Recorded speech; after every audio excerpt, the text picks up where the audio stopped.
الحمد لله نحمده ونستعينه ونستغفره ونؤمن به ونتوكل عليه ونعوذ بالله من شرور أنفسنا ومن سيئات أعمالنا من يهده الله فلا مضل له ومن يضلل فلا هادي له ونشهد أن لا إله إلا الله وحده لا شريك له ونشهد أن سيدنا وسندنا وحبيبنا وشفيعنا ومولانا محمدا عبده ورسوله صلى الله تعالى عليه وعلى آله وأصحابه وبارك وسلم أما بعد فأعوذ بالله من الشيطان الرجيم بسم الله الرحمن الرحيم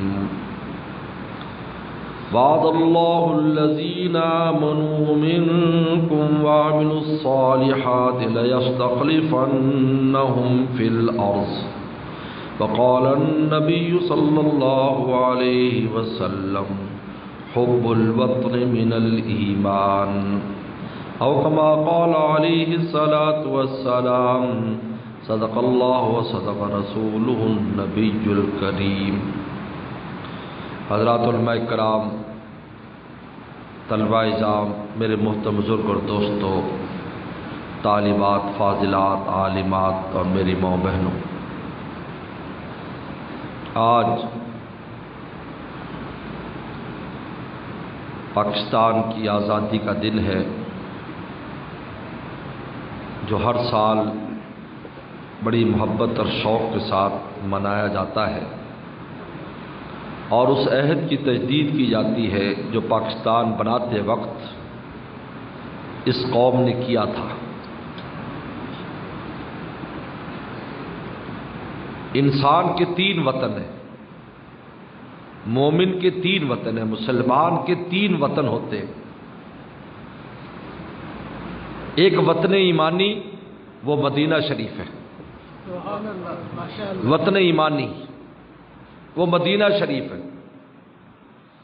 ایک ہے وطن روحانی، وہ جنت ہے۔ مومن کا وطن روحانی جنت ہے۔ لوگ کہتے ہیں کہ مظہر مر گیا اور مظہر در حقیقت اپنے گھر گیا۔ یہ وطن روحانی، اور ایک وطن جسمانی ہے جو پاکستان ہے۔ یہ ہمارا وطن جسمانی۔ اس لیے پیغمبر صلی اللہ علیہ وسلم نے اس وطن کی محبت کو بھی ایمان کا جز قرار دیا ہے۔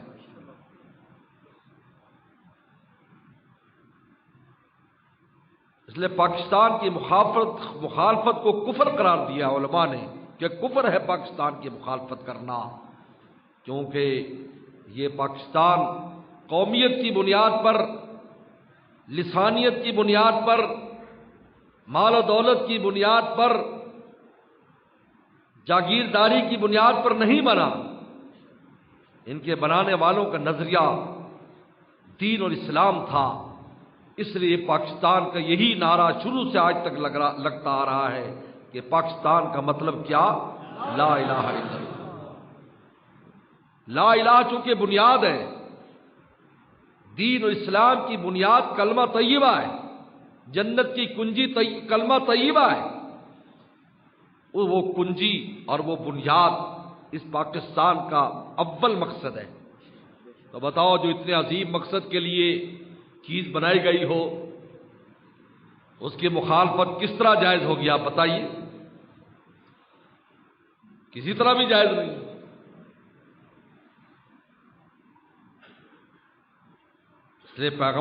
پیغمبر سلام نے احادیث مبارکہ پڑھی ہے کہ پیغمبر سلام کا وطن مکہ شریف تھا۔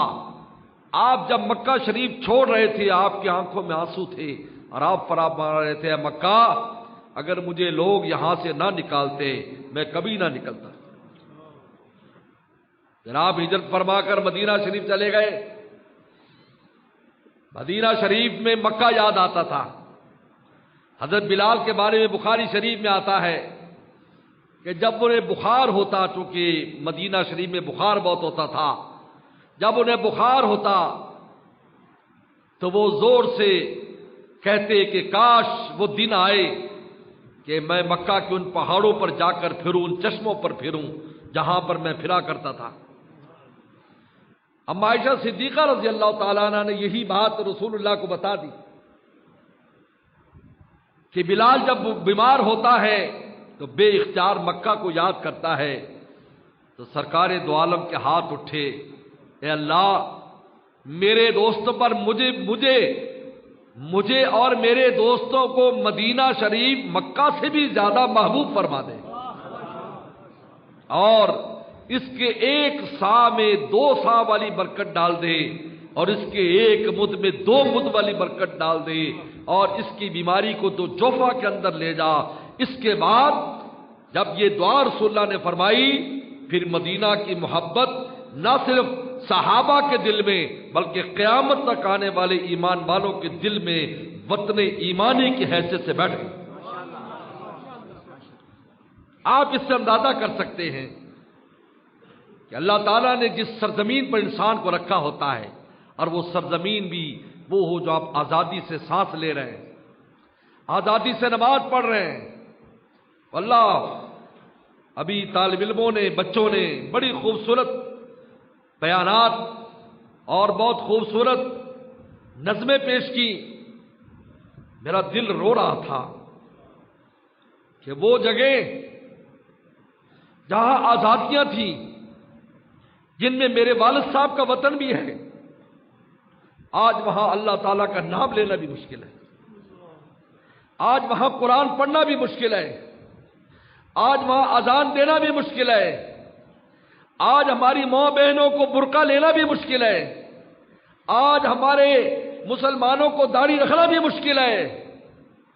یا نماز پڑھیں، جیل جائیں۔ ایک عالم دین جس کو یہ کہا گیا کہ تم نماز چھوڑ دو، ہم تمہیں آزاد کرتے ہیں، انہوں نے کہا نماز نہیں چھوڑوں گا۔ 25 سال جیل میں رہے اس وجہ سے کہ نماز چھوڑ دو۔ اللہ ہمیں معاف فرمائے، ہم پاکستان میں رہ کر ظاہری چیزیں جو ہمیں کم مہیا ہوتی ہیں، بجلی چلی گئی، فلاں چلی گئی، فلاں چلی گئی، ہم اس ملک کو برا بھلا کہتے ہیں۔ ہم یہ نہیں دیکھتے کہ اصل چیز جس کو ہم نے خدا کے دربار میں لے کے جانا ہے وہ ایمان، اسلام اور قرآن ہے، وہ یہاں محفوظ ہے یا نہیں؟ دنیا کے کسی بھی باطل کو، جتنے باطل اور کفر ہے، اس کو آپ کی بجلی ہونے نہ ہونے سے کوئی غرض نہیں ہے، آپ کی سڑکیں اچھی بن جائیں انہیں کوئی غرض نہیں ہے، آپ نے سارا کچھ بنا لے انہیں کوئی غرض نہیں ہے۔ وہ چاہتے ہیں یہاں سے قرآن ختم ہو جائے، یہاں سے علماء ختم ہو جائیں، یہاں سے دینداری ختم ہو جائے، یہاں سے اسلام ختم ہو جائے۔ وہ اس کے پیچھے کیوں لگا ہے؟ اس لیے کہ وہ جانتے ہیں کہ مسلمان کی اصل دولت ہی یہ ہے، اور ان لوگوں کے پاس یہ وافر ہے، اس کو ختم کرو۔ باقی چمکتی چیزیں یہ مادیت ہے۔ اس لیے ایک اللہ والے نے بڑی پیاری بات کی تھی، انہوں نے کہا مادیت کے مقابلے پر جب مادیت لاؤ گے تو جس کے پاس زیادہ مادیت ہوگی وہ جیت جائے گا، لیکن مادیت کے مال پر ایمان لاؤ گے سوال پیدا نہیں ہوتا کہ جیت جائے۔ پرانی مثالیں تو تھیں، ابھی تو اس دور میں میرے آپ نے بھی دیکھ لی، یہ پورے عالم کا کفر جمع ہو کر ایمان والوں کے مقابل پر آیا، کیا لے کر گیا؟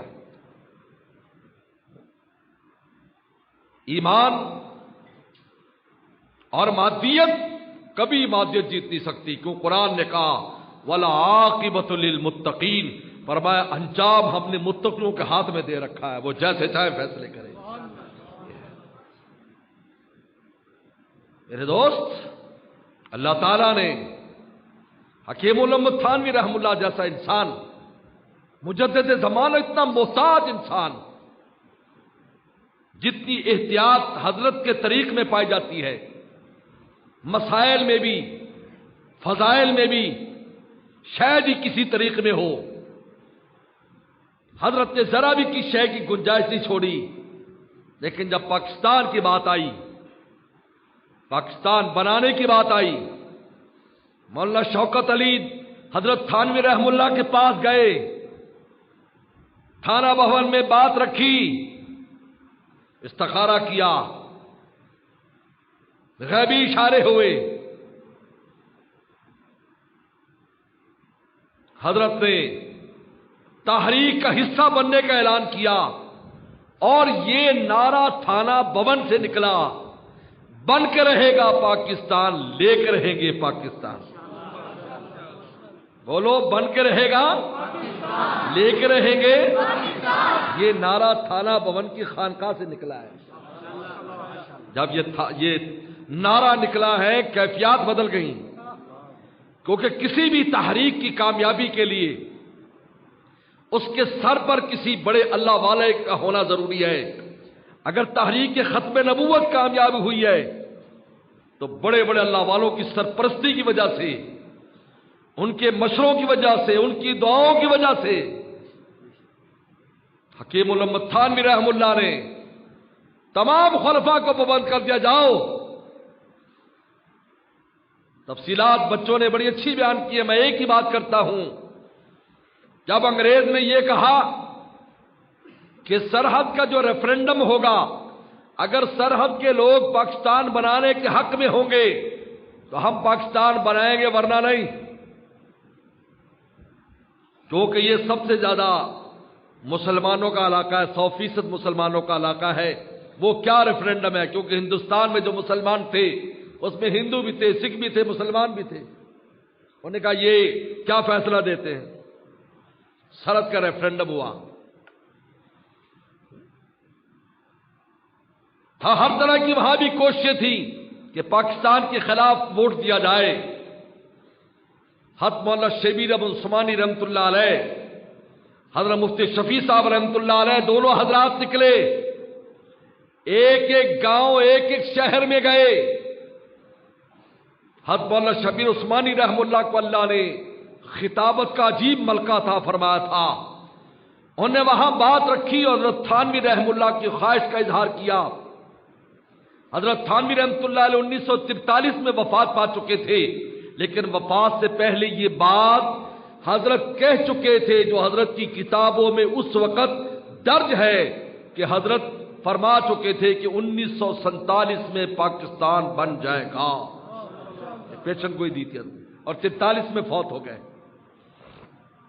ایک تو ہوتا ہے نا بعد میں زندہ رہے تو کہے جی بات بنا لی ہوگی، 1943 میں وفات پانے والا بزرگ یہ کہہ کے جا رہا ہے کہ 1947 میں پاکستان بن جائے گا۔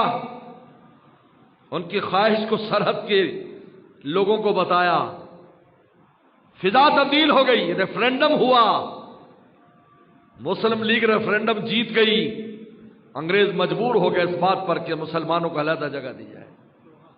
یہ ایک احسان اتنا بڑا ہے، اگر وہ ریفرنڈم کامیاب نہ ہوتا آج پاکستان نہ بنتا۔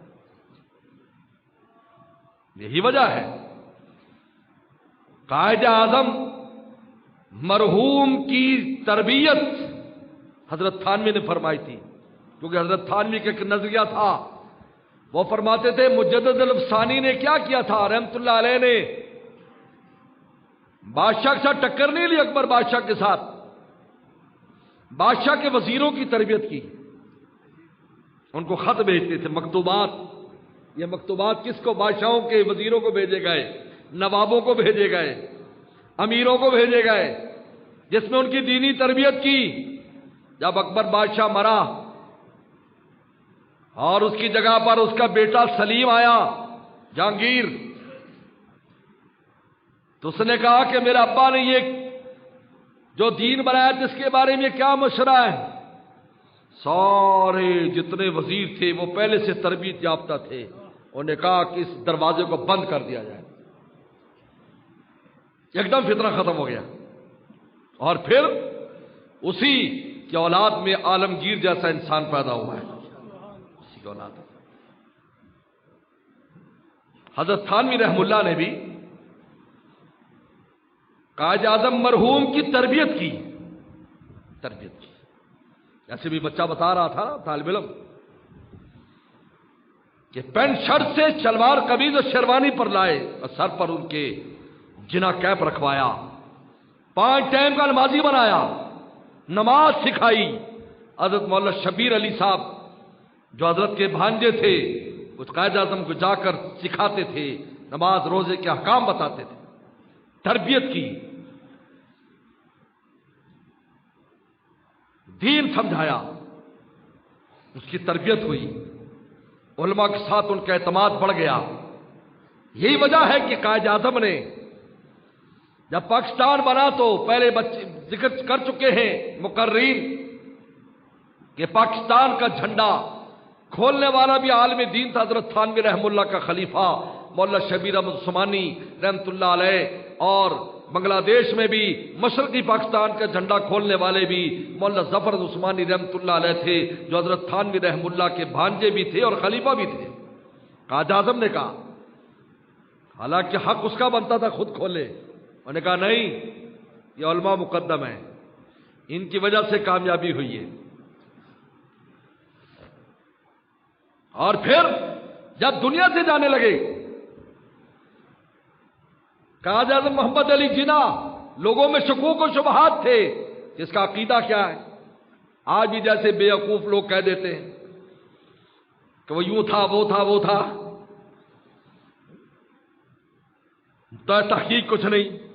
انہیں وصیت کی میرا جنازہ مولانا شبیر عثمانی پڑھائیں گے۔ یہ کیوں وصیت کر رہا ہے؟ یہ خود وصیت دلیل ہے اس کے عقیدے کی کہ میرا جنازہ وہ پڑھائیں۔ حالانکہ وہاں جھگڑا ہوا، بہت لوگ آ گئے، یہ ہمارا ہے، یہ ہمارے عقیدے پر ہے، ہمارے عقیدے پر ہے۔ انہوں نے کہا نہیں، میرا جنازہ، کیونکہ اس کی عقائد کی اور عمل کی تربیت حکیم الامت تھانوی رحم اللہ نے خود فرمائی تھی۔ بتائیے کیسے اثر نہیں ہوگا؟ بولو کیسے اثر نہیں ہوگا؟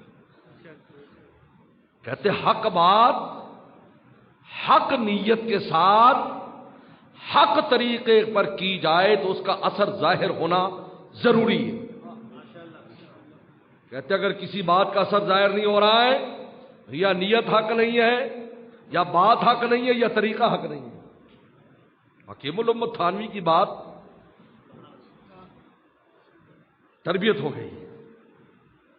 چنانچہ پاکستان کی بنیاد میں اسلام آیا۔ جو پہلا قانونی مسودہ تیار ہوا، وہ تیار کرنے والے کون تھے؟ مولانا شبیر عثمانی رحمۃ اللہ علیہ اور مفتی شفیع صاحب تھے۔ یہ پہلا قانونی مسودہ جو تیار ہوا، جس میں لکھا ہے کہ حکمرانی اللہ تعالیٰ کی ہوگی، یہ لکھا ہوا ہے۔ ایک بار اسمبلی میں، جو پہلی اسمبلی بنی، اس میں مولانا شفیع عثمانی رحمۃ اللہ بھی ممبر تھے اس کے، تو کسی نے کہہ دیا، کیونکہ مختلف لوگ ہوتے ہیں، ایک اسمبلی ممبر نے کہا کہ یار آپ مولوی لوگوں کا کیا کام ہے، یہ جہاں بانی جہاں داری اور حکمرانی کے مسائل میں؟ تو حضرت عثمانی نے فرمایا سنو، تمہارا ہمارا فرق صرف ABCD کا ہے، تم ABCD بولتے ہو، ہم نہیں بولتے، اس کو بیچ میں سے نکال دو اور پھر بیٹھو، پتہ چل جائے گا جاہل کون ہے، عالم کون ہے۔ اور پھر ایک بات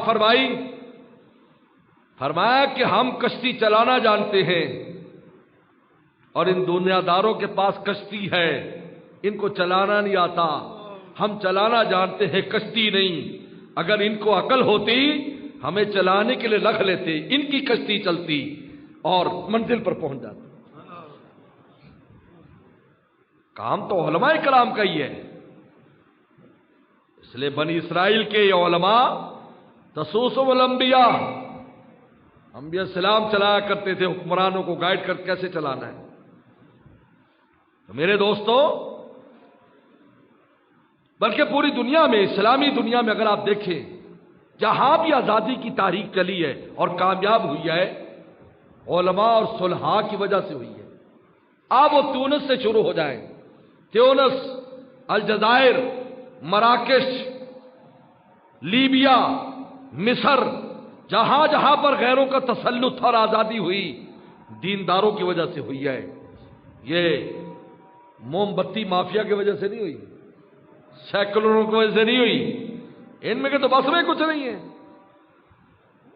آج علماء کی کردار کشی کی جاتی ہے کہ یہ پاکستان نہیں بنانا چاہتے تھے، نعوذ باللہ۔ اجتہادی اختلاف ہو سکتا ہے، صحابہ کرام میں بھی ہوا۔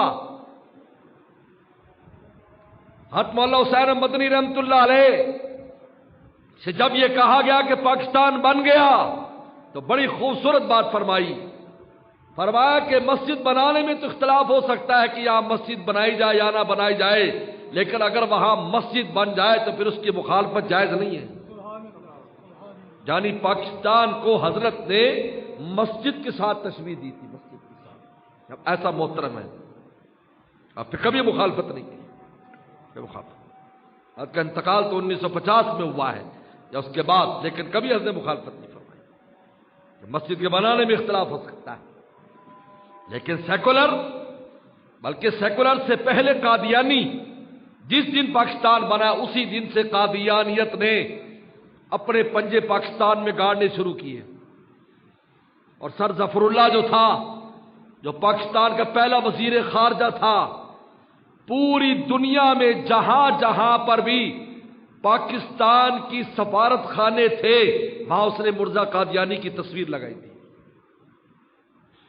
اور ہر ملک والا یہ سمجھ رہا تھا کہ پاکستان ان لوگوں نے بنایا ہے، بجائے قائد اعظم کی تصویر کے مرزا قادیانی کی تصویر وہاں پر سجائی تھی۔ اس بات کا علم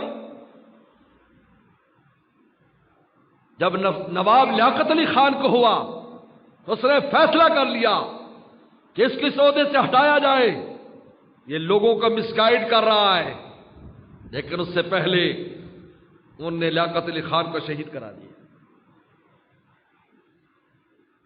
دیکھو یہ جو بڑی تین شخصیات تھی، تین شخصیات جن میں قائد اعظم محمد علی جناح، کیونکہ علامہ اقبال تو بہت پہلے وفات پا چکے تھے، پاکستان بننے سے پہلے فوت ہو گئے تھے۔ یہ تین حضرات بڑے موجود تھے، نواب لیاقت علی خان، محمد علی جناح، قائد اعظم محمد علی جناح اور مولانا شبیر عثمانی، یہ بڑے حضرات تھے۔ چوتھے نمبر پر حضرت مفتی شفیع صاحب رحمۃ اللہ علیہ، اور یہ جو تینوں بڑے حضرات تھے جو چاہتے تھے کہ پاکستان کو اسلامی خطوط پر ہموار کر دیا جائے، ان تینوں کی جو موت ہے وہ طبی موت نہیں، ایکسیڈنٹل موت ہے، ایکسیڈنٹل موت۔ قائد اعظم وہاں سے آئے، پتہ نہیں کیا کچھ کہا گیا، کیا زہر کیا گیا ان کے کھانے میں کہ وہ زیارت سے آتے ہوئے ان کا انتقال ہوا۔ لیاقت علی خان کو گولی مار دی گئی۔ مولانا شبیر عثمانی رحم اللہ کے بارے میں مجھے بہاولپور کے ایک پرانے بزرگ نے بتایا کہ حضرت کا جب انتقال ہوا تو وہاں ایک حکیم صاحب تھے جو حضرت کا علاج بہاولپور میں انتقال ہوا تھا، وہ کہتے جب میں گیا تو حضرت کا جو پورا سینہ تھا یہ نیلا ہو چکا تھا، جس سے میں سمجھ گیا کہ حضرت کو زہر دیا گیا، کیونکہ ان کو اگر 2-3 سال بھی مل جاتے پاکستان کا اسلامی قانون مکمل طور پر منظر عام پر رائج ہو چکا ہوتا آ کر، لیکن موقع نہیں دیا گیا۔ بعد میں آج تک جو کچھ ہو رہا آپ کے سامنے ہے۔ بہرحال اللہ تعالیٰ نے پاکستان دنیا میں دوسری مملکت ہے مدینہ شریف کے بعد جو نظریہ ایمان اور اسلام پر بنی ہے، یاد رکھو یہ دوسری مملکت، پہلی مملکت مدینہ شریف اور یہ دوسری۔ ایک عالم نے بڑی اچھی بات لکھی، کہا وہاں پر بھی تین بڑی جنگیں ہوئیں، غزوہ بدر ہوا جس میں ایمان والوں کو فتح ہوئی، غزوہ احد ہوا نہ کچھ شکست ہوئی، کمی ہوئی، پھر غزوہ خندق آیا، اس کے بعد دشمن کو کبھی جرت نہیں ہوئی کہ وہ مدینے پر چڑھائی کریں. کیا 1965 کی جنگ ہوئی جس میں ناکو چنے چبا دیے. 71 کی جنگ ہوئی, اپنے اپنوں کی غداری کی وجہ سے شکست کھائی. اس کے بعد اب ایٹمی طاقت بننے کے بعد دشمن کی ہمت نہیں ہے کہ ٹیڑھی آنکھ سے پاکستان کو دیکھنا. کیا مدینہ شریف سے مناسبت دیکھو اس وطن. اس لیے میرے دوستو, اللہ کا شکر ادا کرنا چاہیے. ہم آزادی سے سارا کچھ کر رہے ہیں. حالات آتے رہتے ہیں, اچھی اچھی جگہوں پر غیر مسلط ہو جاتے ہیں. مدینہ شریف کی تاریخ میں پڑھ لو, وہاں پر بھی ایسے لوگ مسلط ہو گئے تھے جنہوں نے مدینہ شریف کے اندر خون کی ندیاں بہا دی.